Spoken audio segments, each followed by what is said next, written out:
Welcome. I'm E.G. Marshall. Those of you who have attended performances in the Mystery Theater know that there are certain tales that particularly entrance and intrigue me.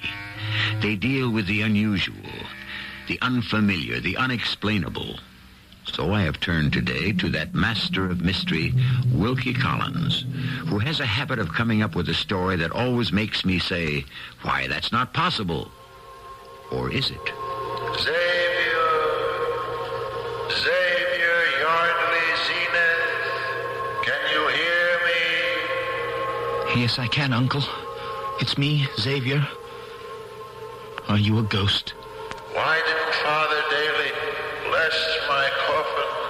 I wanted him to, Uncle, but he refused. Absolutely refused. Why, Xavier? Because he said you didn't die a natural death. You must make him bless the grave, Xavier. I cannot rest until he does.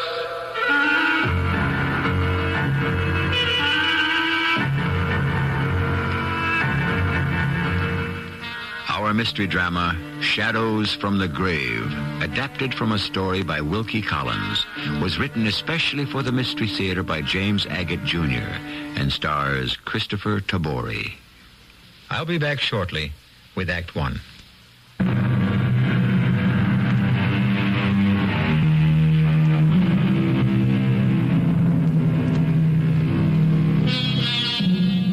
One invariably associates the mysterious with lonely old houses, strange, small, inbred towns, peculiar characters. And I have to admit, this story follows that pattern. The man who told it to me is one X.Y. Zenith. You can imagine the kind of comments this poor fellow has gone through life with. Nevertheless, he didn't seem to mind when I said, XYZ, would you tell us about your extraordinary adventure yourself?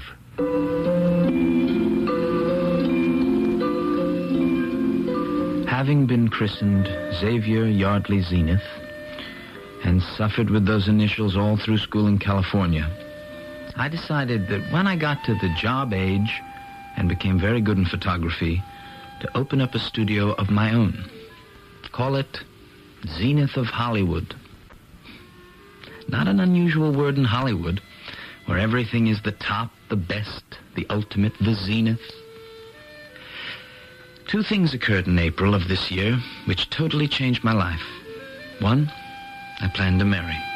And two, I got a note from my Uncle George, who lived in Fresno, to come see him on what he called a matter of some importance. Hello up there. Uncle George, it's me, Xavier. What are you doing up in that tree? Xavier, welcome, my boy. I've just about sealed up this hole in the tree. Here, give me a hand. Steady. Pretty spry for a man of my age, don't you think? You've never been up this way before, have you, Xavier? Not since I was a child, Uncle George. Oh, that's right. I remember now. This beautiful house hasn't changed. My father built it in memory of Queen Victoria.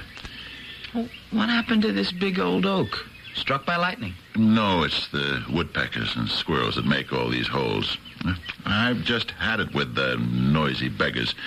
They jump from this tree to the top of the porch, and then they run along my bedroom window, making the most infernal racket you can imagine.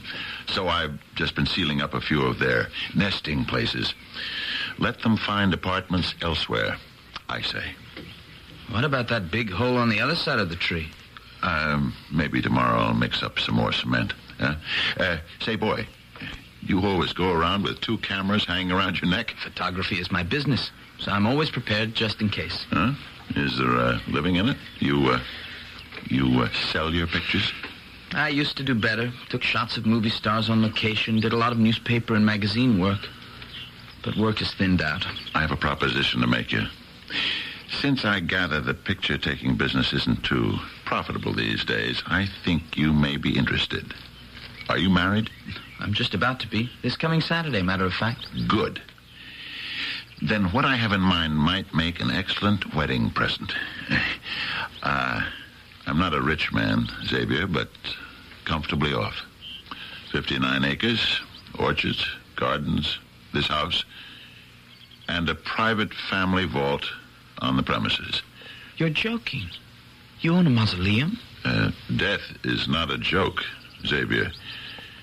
I am going to die in a week. You? No, you're not. You look fit as a fiddle. An ill-tuned fiddle.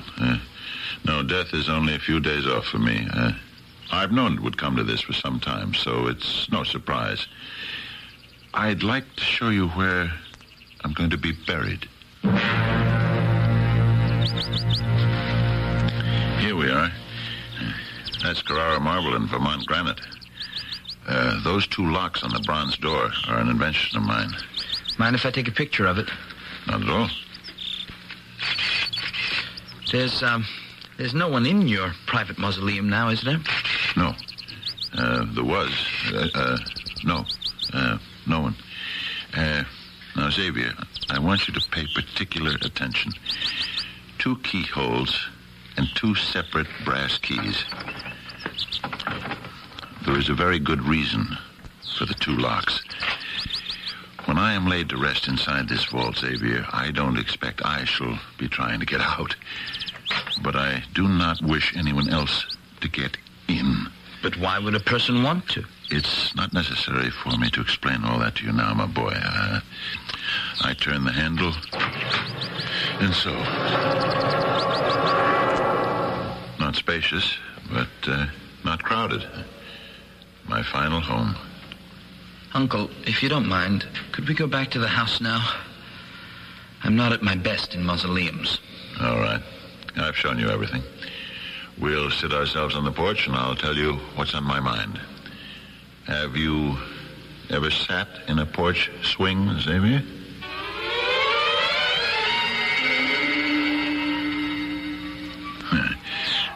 Comfortable?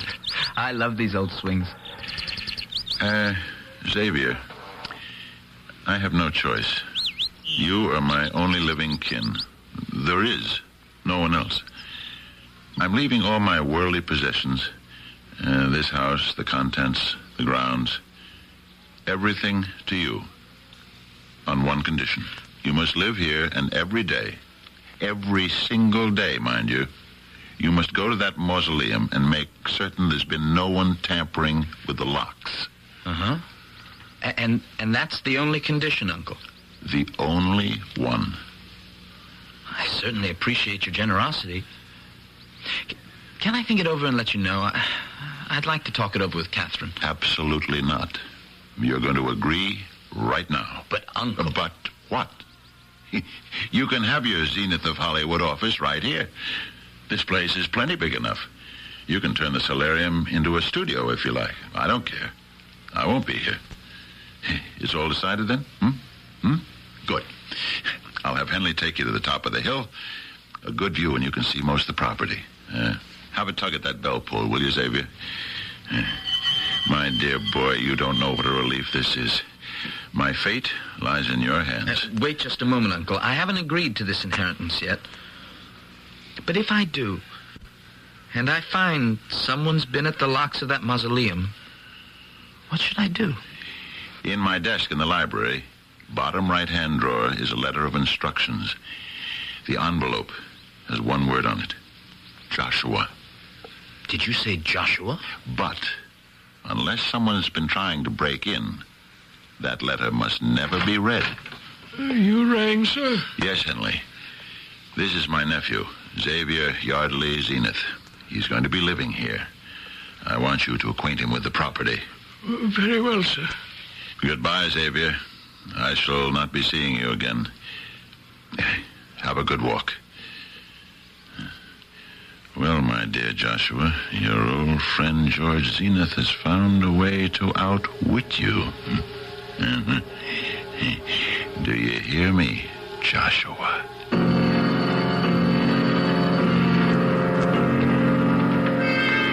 That's exactly what he said, Catherine. He stood looking out of the window at the tree he'd been cementing, talking to someone called Joshua, who, of course, wasn't in the tree. It was most uncanny. And then I left the room with Henley, the butler. How well do you know your Uncle George? Only slightly, I'd say. So then you have no idea what he meant by, Joshua, I'm going to outwit you now. Not the vaguest. But the important thing is, Catherine, do we want to spend the rest of our lives in a Victorian white elephant with a cook and a butler? Our lives? Well, that's the deal if I accept. I have to guard that mausoleum every single day. Darling, let's forget about this crazy Uncle George of yours. We're getting married Saturday. That's enough to think about for now. If your uncle wants to leave us his big old house in Fresno, fine.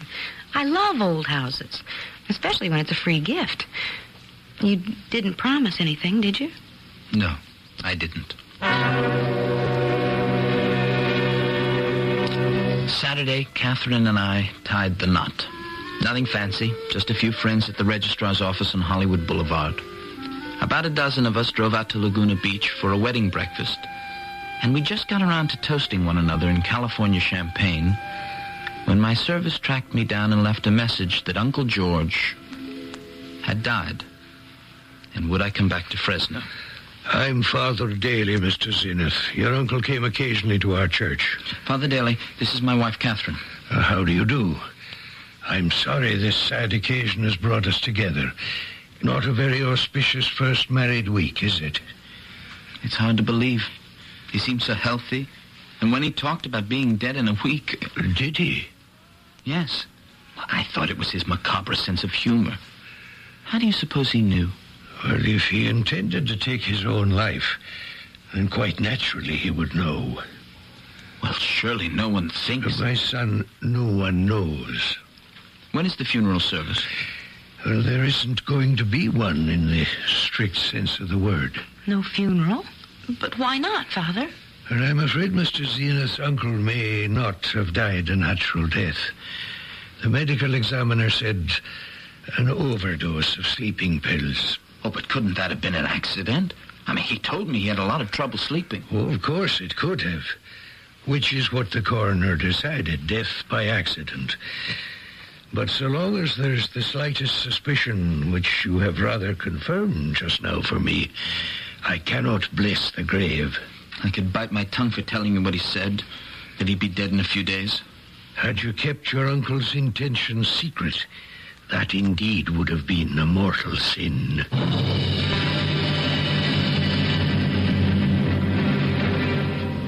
Yes, Henley.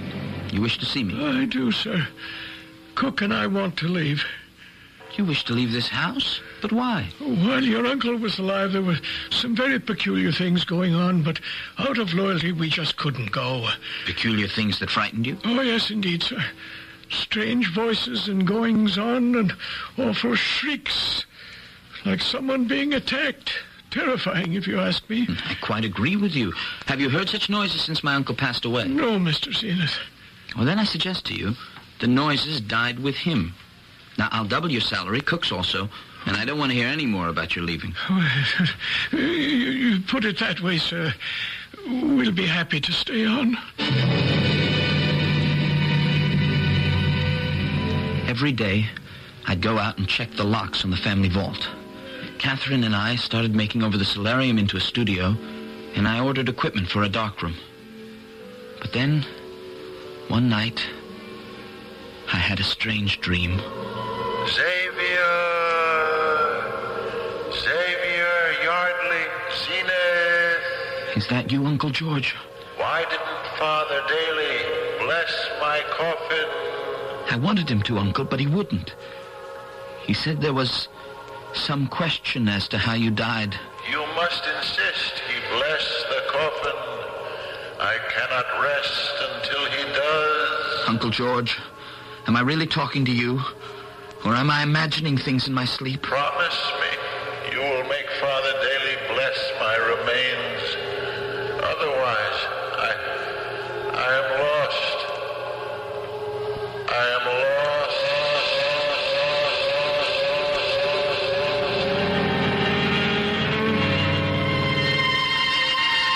To sleep, says Hamlet, perchance to dream. Aye, there's the rub. For in that sleep of death, what dreams may come when we have shuffled off this mortal coil must give us pause. Our friend Xavier Yardley Zenith has surely been given pause. His uncle dies mysteriously, then appears in a dream giving orders, exacting promises. Where will it lead? Where will it end? I shall return shortly with Act 2.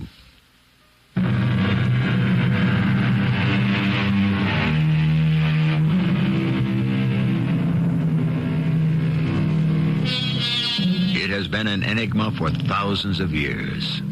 Are ghosts an illusion, a projection of what one wishes to see, or do they represent some ephemeral link between the world of the dead and the world of the living? The problem that faces Xavier Zenith is to persuade a member of the ministry to bless the remains of a man who may have committed murder. For indeed, that is how the church regards suicide. Catherine, I tell you, Uncle George's ghost said it as clearly as I say this to you. Father Daly must give me his blessing. I cannot rest until he does. Honey, can I say something? I appreciate this inheritance, the house, the grounds, money to run it and have a butler and a cook. I never in my wildest dreams did I ever think I'd have that. But on the minus side, there's all this infatuation with death. That mausoleum, which has to be guarded as though it were Tutankhamun's tomb. And now you having nightmares about your uncle. Xavier, it's not healthy. What am I to do? I gave my word. Well, what about your career? You're a little young to retire to a gingerbread house in Fresno and play nursemaid to ghoulies and ghosties. Oh, we're going to make a great studio out of the solarium. And then that enormous closet, turning it into a darkroom. It'll be great. You don't understand me, do you? You've got to get out into the world and take pictures, Mr. Zenith of Hollywood. But having always to be one night away from this place so you can check the locks on a dead man's tomb is going to hold you back. I told you all this before we married, so don't throw it in my face now. What's the matter with you, Xavier? Have you no will of your own? Why, a month ago, if I told you that a ghost came to me in my sleep, you would have laughed right out loud. I'm not laughing now. You really believe you saw him, don't you? Of course I do. I was there. He was there. I heard him. And you've decided to stick it out here for the rest of your life, is that it? If I have to, I will. I think I'd better leave you alone until you cool off. I'm not letting any dead uncle get in the way of my life. And I mean it. Catherine did mean it. Next thing I knew, she'd lit out and went back to L.A. I knew where to find her all right. At her mother's. But I was darned if I'd go running after her. My dear Mr. Zenith, my hands are tied. The church simply cannot acknowledge any untoward death. Father Daly, for 3 nights running, Uncle George has appeared to me at night saying, "Help me lie and rest. I cannot until Father Daly blesses my coffin." Xavier, may I call you Xavier? I wish you would. My boy, you and I are both modern men at the edge of the 21st century. For you to tell me that you're being visited by your uncle's ghost, while I won't discount it as a possibility, it's much more likely to be your own conscience worrying you to such an extent that you can convince yourself that you've seen him. You tell me it happens when you're asleep. I say to you, yes, it could, but that still doesn't make it any more than a dream. Last night, he said I should read some of the books in his library and I would understand. Go read your uncle's books. And if this brings you peace of mind, then you'll know whether his appearances are fact or fancy. That's just what I aim to do, Father.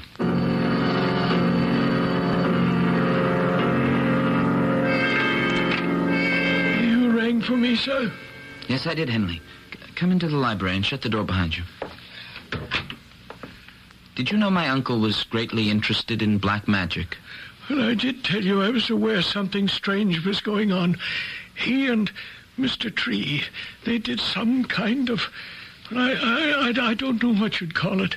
Mr. Tree? A friend of your uncle's. They spent a lot of time together, and then a year ago, Mr. Tree went away. Can you be more specific than something strange? Oh, well, sir, there'd be a lot of candles. Hundreds, in fact. They'd have them all burning.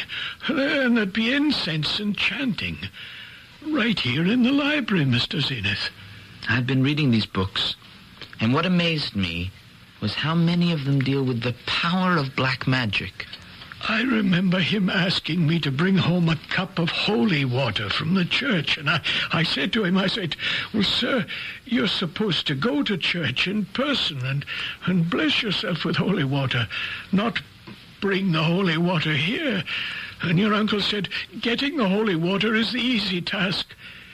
I have to get the blood of a child to mix with the water. Henley, did you ever find out what it was for? No, I didn't. I didn't ask. And I didn't steal the holy water from the church either. Henley, you strike me as a sensible man. Will you do me a favor tonight? I generally take a walk in the garden after dark. Perhaps you'd walk with me. Well, certainly, sir.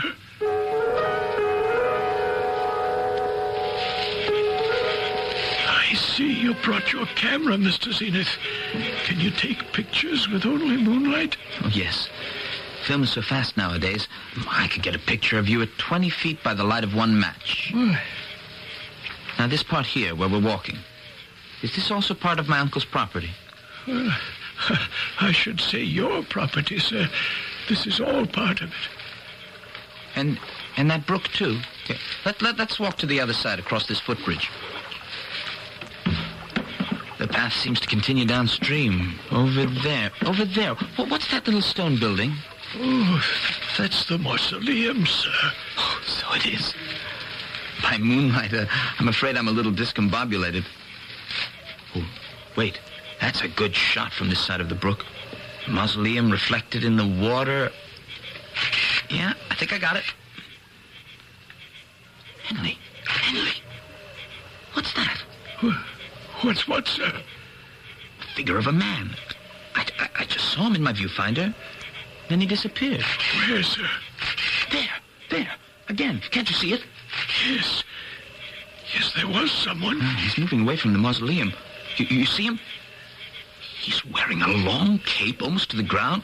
Can you see? A long cape? Oh, no. Excuse me, Mr. Zenith, but I must go now. No, just a minute. What is... Sir, will you please let go of my arm? Yeah, I will when you tell me. Now, do you know that man? He's come back. Oh, I never thought we'd see him again. Henley ran off. I followed the man in the cape, keeping my distance across the brook. He seemed to glide over the earth.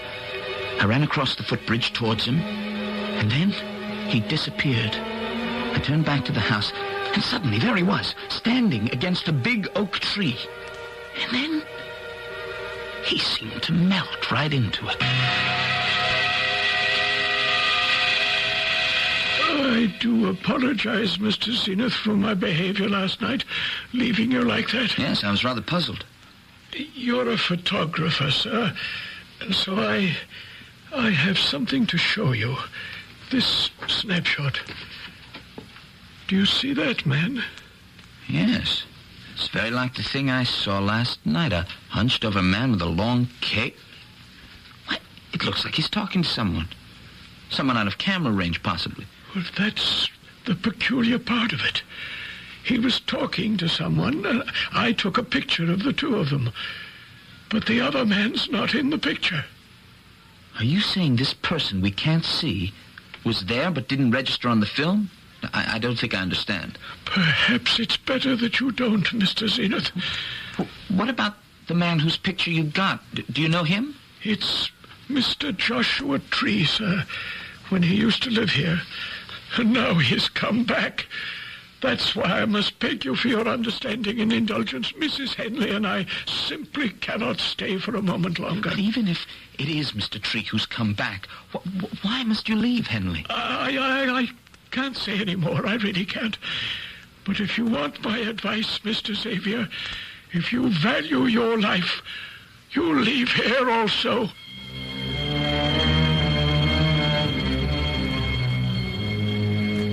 When I developed the shots I took of the Cape figure, they were identical to Henley's snapshot. That night, from the darkened library, I watched the oak tree. At midnight, the figure in the cape appeared. I crept out of the house, following it to the door of the mausoleum. This is what Uncle George must have meant. I reached forward to stop the man. Something hit me on the head from behind. I blacked out.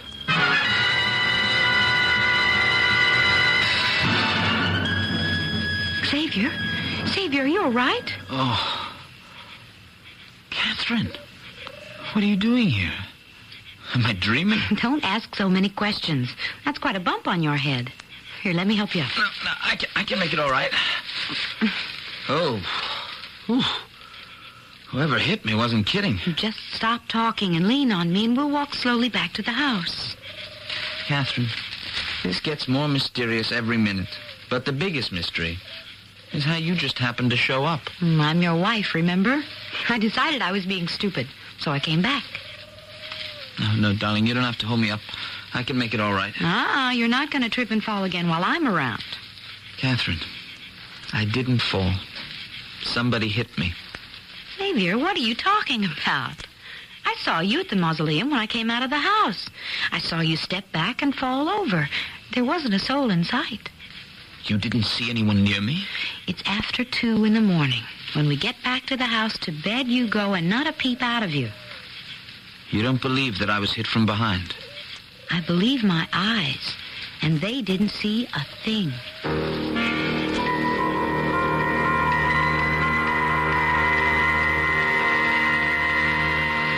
Father Daly, who is Joshua Tree? Where did you hear that name? Henley told me, but not much else. Joshua Tree. He was a man who, to the bottom of his heart, if he had one, was basically evil. How did my uncle come to know him? Well, he just turned up about 2 years ago. Your uncle took a fancy to him and saw a good deal of him, which I am afraid was the most unfortunate thing he ever did in his life. Why do you say that, Father? Joshua Tree was the very spirit of the devil himself. I show you a photograph I took near my uncle's vault the day before yesterday. Is that Joshua Tree? Well, I can't really make out the face, but the cape and the angle of the head, very similar, I'd say. But, of course, how could it be? He disappeared a year ago. Father, here's another picture. Is that the man? Yes, that's him. You didn't take this picture, did you? No. It was given to me by Henley. He took it. Now, if that's Joshua Tree, you notice he appears to be talking to someone, but there's no one there. Oh, yes, there is. But the camera can't record an apparition. You mean Joshua Tree was talking to someone, but we can't see him? Because, my dear young lady, that invisible thing is a familiar. What's that? A familiar is an evil spirit visible to very few. The devil can see him, as can a sorcerer's apprentice. So you were saying Joshua Tree was such an apprentice?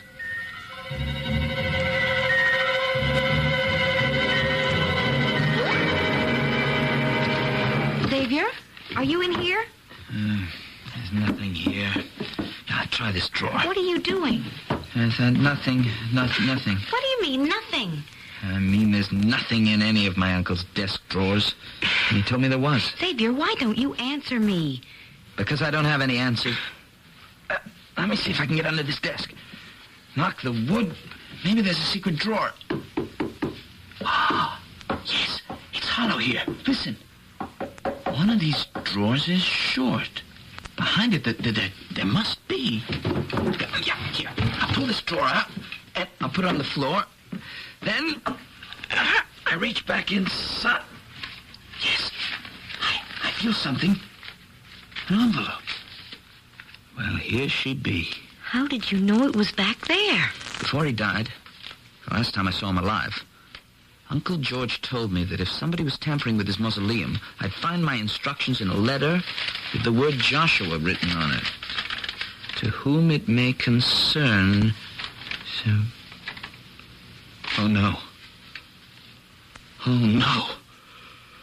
Murdered. He killed him.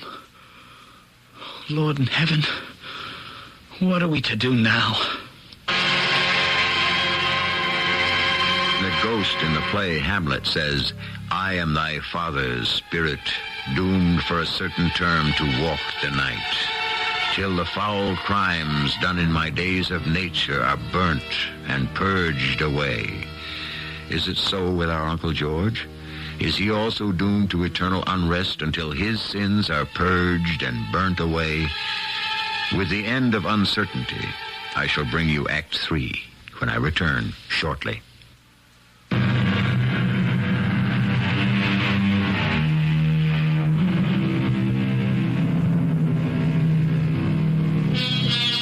It's all very well to pooh-pooh the occult, ghostly apparitions, phantoms that haunt, the deceased who cannot find peace until they find love or are forgiven their earthly sins, etc., etc.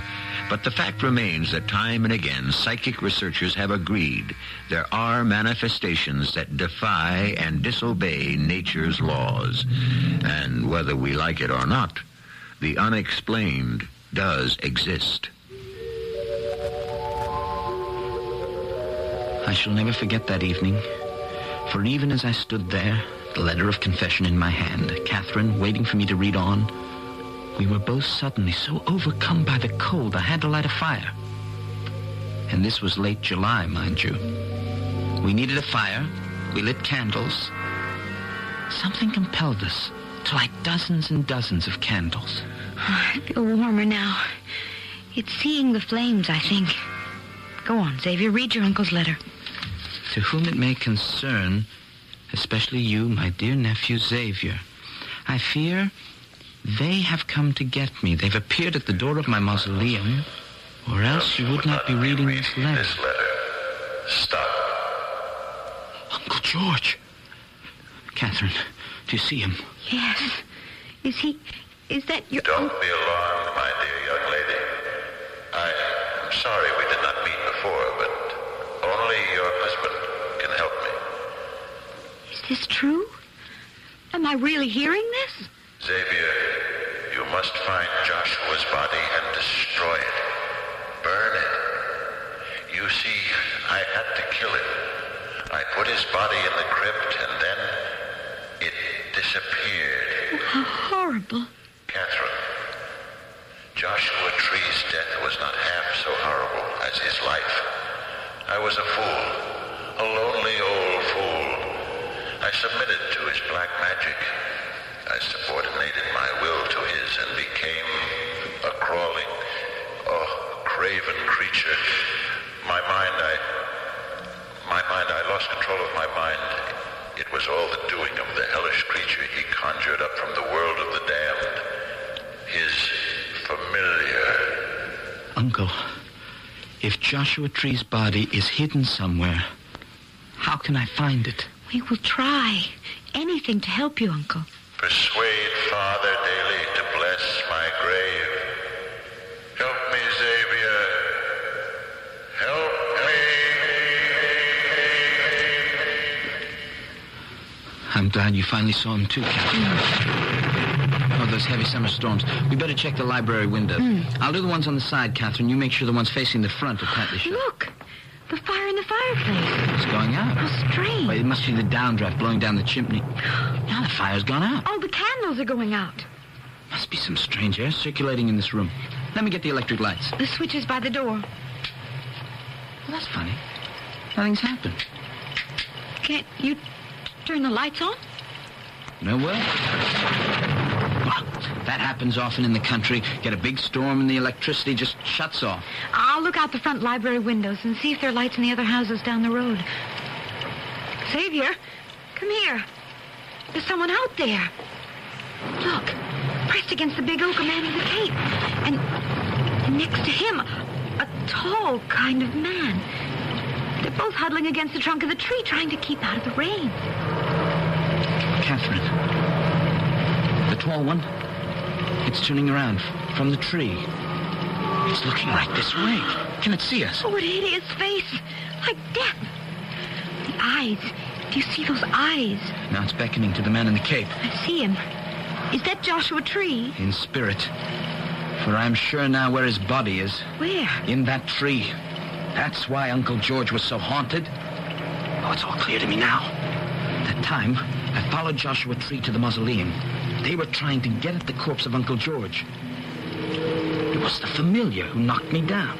Am I imagining it? But both of them have come much closer to our picture window. Hello? Father Daly, is that you? Yes? This is Xavier. You've got to come over to my uncle's house. You've simply got to. My boy, you sound quite upset. Father, I implore you, come now. Catherine and I are here alone. Only you can save us. Give me that phone. Father Daly, this is Catherine Zenith. There are two creatures outside the library window right now. They're not real people, Father. I have a very strong feeling they are not human. Two? Did you say two? At this moment, they are pressing their faces against the glass of the library window. Their hands are clawing at the glass as if they wanted to break through it. Is one of them wearing a cape? Yes, it is. Father, come quickly. Help us. Help us. They're raising their hands now and pounding at the glass. Ah! They're coming after us. We ran out the back door into the raging, stormy night, lashed by rain, not knowing which way to escape. The only path through the garden led right to the mausoleum, and before we could stop ourselves, we were practically on top of it. It's there. It's standing at the door of the vault. Grab my hand, Catherine. Hold on. We'll run for the brook. Where are we going? Into the water. Come on. It's not deep, Catherine. We can walk it. Stay in the middle of the brook with me.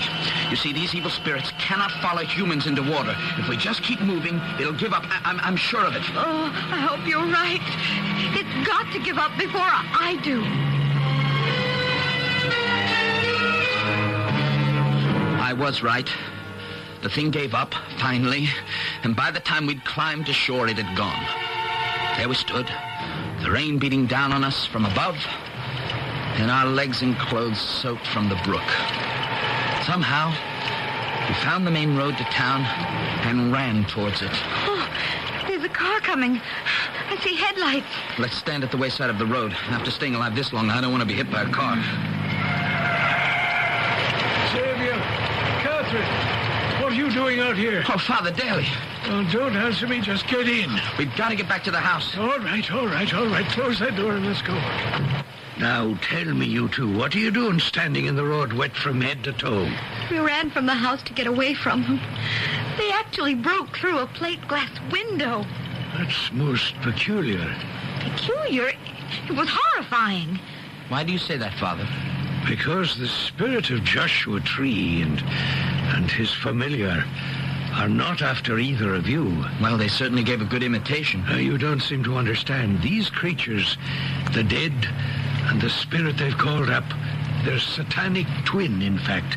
They're not after living persons. They're on the constant lookout for the newly dead. Wait till you see the broken library window, and then tell me if there aren't exceptions. Where are they now? It's time I wrestle with the devil. What will you do? I shall quiet the demons with my crucifix. There's only one way to drive out Satan, and the church has been doing it for centuries.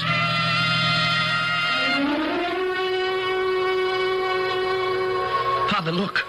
The vault door's open. Someone's coming out. Not someone, but some things. They're carrying out your uncle's coffin. Stop! I charge you, art fiends of Hades! Thou hast entertained familiarity with Satan, the grand enemy of God. I charge you, put down that body and begone! Father Daly advanced upon the two creatures, holding his crucifix in front of him. The familiar and the spirit of the murdered Joshua Tree halted, released the coffin, and ran. Father Daly and I carried Uncle George back inside the vault and closed the doors. It came to me in a flash. The big oak tree. It was there we would find the source of the evil. You were right, Xavier. I can see their shadows. I'll hold them back with my crucifix. Somewhere inside this oak are the remains of the man my uncle killed. When we find them, I suspect they'll be wrapped in that long cape he wore. There's a sizable hole on the far side. When I first came here last April, my uncle was up there cementing up some holes. Since he knew Joshua Tree's body had been taken from the mausoleum by the familiar, your uncle might have suspected it was in this tree. I don't look forward to finding a pile of decomposed bones. What do we do with them, Father? Burn them. I'm glad Catherine's in the house. Don't know how she would react to a funeral pyre. We have no choice. Look, Father. The familiar. It's still there. Its minutes on Earth are numbered. Once we have destroyed the body of Joshua Tree, what held it here no longer exists, and the familiar must return to the black beyond. And Uncle George must have known that his body could be invaded after death. And he would have had to walk the earth forever with this familiar. When I find the remains, I shall light the fire to them and hold high the cross. But what about Uncle George? I shall go back into the mausoleum and bless the coffin. Requiescat in pace. The flames consume the phantoms from the grave. The good father returns to the tomb and blesses the coffin. Will there be deliverance for the uncle? Yes, released from wandering the earth. But in the dimension of the beyond, will the spirit of the murdered sorcerer allow his murderer to exist in peace? Or will Uncle George discover his eternal torture is just beginning? I shall return shortly.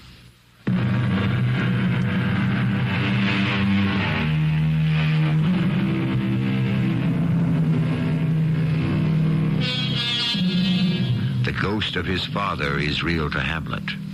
Banquo's ghost is real to Macbeth. And even if you or I cry out as they did, hence, horrible shadow, unreal mockery, hence, can we make specters disappear? Defend ourselves from the unknown as we may try to. The battle of angels and devils goes on. So close not your eyes. Remember, all is possible. Our cast included Christopher Tabore, Fred Gwynn, Betsy Beard, and Court Benson. The entire production was under the direction of Himan Brown. And now, a preview of our next tale. Our little mouse has jumped at the chance. We move in? For a week or two.